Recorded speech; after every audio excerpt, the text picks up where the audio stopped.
ঠিক আছে, আমি ওইটার জন্য আমি নিয়েছিলাম A4 সাইজে নিলে তখন হচ্ছে না। এই যে এক্সপোর্ট কত বড় ইমেজ আছে দেখছেন, এই যে ইউজ আর্টবোর্ড দিলে এখন আর ওই এত বড় হওয়ার অপশন নাই। এই যে 8 GB থাকবে, কত থাকবে 300, ওকে দিলাম।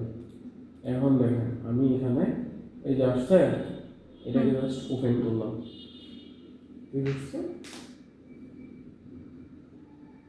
ওপেন করছি।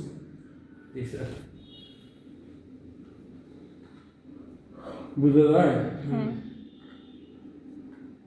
দেখেন আমি এখানে কিন্তু আপলোড করছি। এখন কথা হচ্ছে এটা তো আমার একটা কি ইমেজ, তাই না? এই জায়গার মধ্যে দেখেন ট্যাগ দেওয়া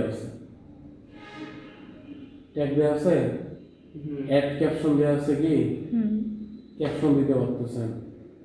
আবার হচ্ছে আমি অ্যাড ট্যাগে যাব, এই যে অ্যাড ট্যাগে যাব, কোথায় এই যে দেখেন অ্যাড ট্যাগ শো করতেছে। এটা কি ফ্লায়ার লিখবেন, 760 মানুষ এখানে আছে।